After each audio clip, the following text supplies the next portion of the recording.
Now, is Singapore at risk of falling into a recession next year?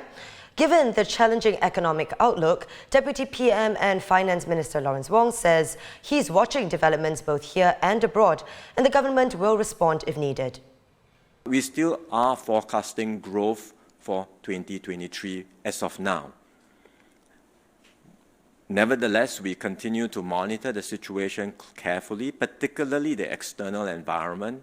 What happens in the EU, US, China, for example, the three big growth engines will have an impact on our local economy as well.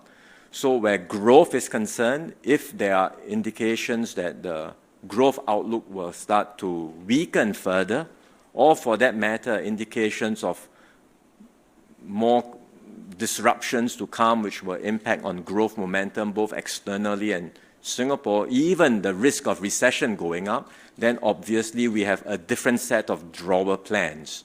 Not inflation related, not about helping cost of living, but it's more about concerns about jobs, unemployment going up, and what we might do to help stave off the risk and impact of recession. That's a different set of drawer plans which we are also thinking about and monitoring very closely.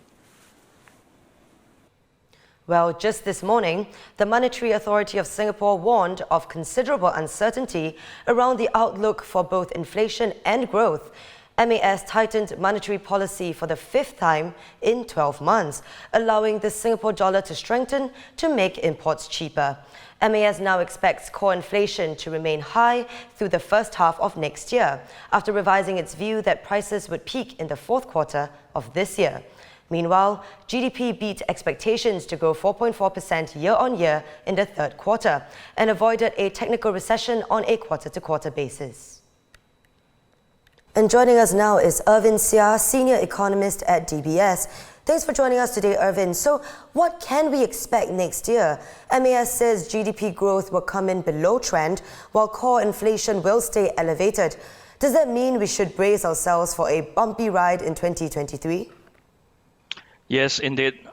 Judging from the economic conditions in the external environment and some of the high-frequency data that we have, it certainly looks like we are heading into a rough patch as we move into 2023.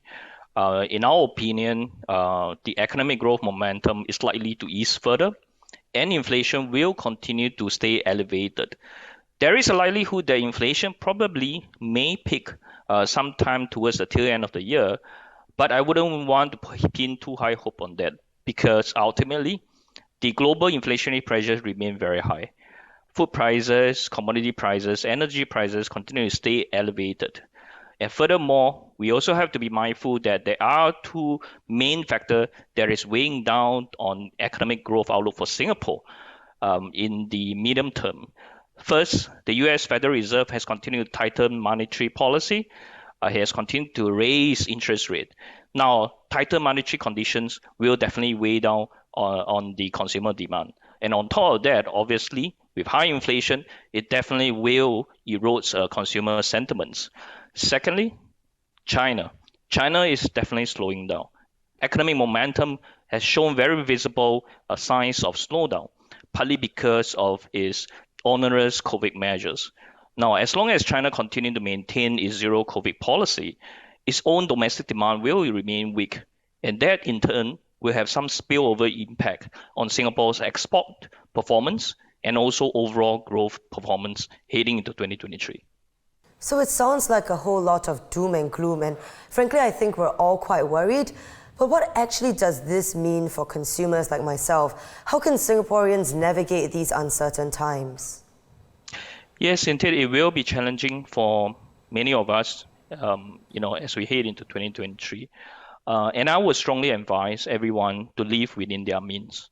All right, try to cut down on discretionary spending because prices are continuing to stay high, and yet we have also seen signs that wage growth is actually lagging behind inflation growth. In other words, by and large, a big majority of Singaporeans have actually experienced a negative real wage growth. In other words, the wage growth actually is falling behind inflation, and henceforth, in terms of purchasing power, I think that has been diluted because of high inflation. So do think twice before you make any big ticket purchase, particularly when it comes to things such as cars, properties. You also have to be mindful that mortgage rate has been rising. So therefore, do your math carefully before you go ahead to make those big ticket purchase. So this is MAS's fifth tightening in just 1 year. Historically, is this exceptional? And does it look like there will be easing anytime soon? Yes, indeed. This is definitely an unprecedented trend that we've seen. And obviously, this came about because of the extraordinary circumstances that we're currently in. Now, inflation is definitely, a big risk for the Singapore economy and also for the global economy. Now, whether the MAS will continue to tighten, or will they ease policy going into 2023, I think much really depends on the data in the coming quarters. Now, for the MAS to ease monetary policy, one of the key conditions is that there could be a risk of the Singapore economy heading into a recession. Only under that kind of circumstances will the MAS start to ease monetary policy. So we have to bear that in mind. There is also a possibility that MAS may actually normalize its monetary policy. In other words, basically allowing, essentially to stop tightening the exchange rate policy. Now, that essentially will imply that inflation has peaked. So in other words, if inflation starts to peak, the MAS will stop tightening monetary policy. Will it ease monetary policy? Much really depends on will the Singapore economy head into a recession or not. Now, with regards to these final questions, will Singapore economy head into a recession or not?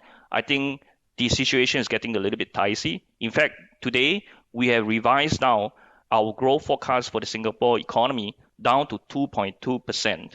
Now, this is down from 3% previously.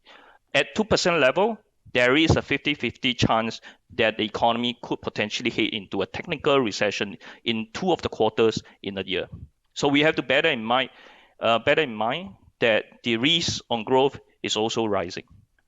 Thanks for watching. Be sure to subscribe and hit the bell icon to be notified of new videos.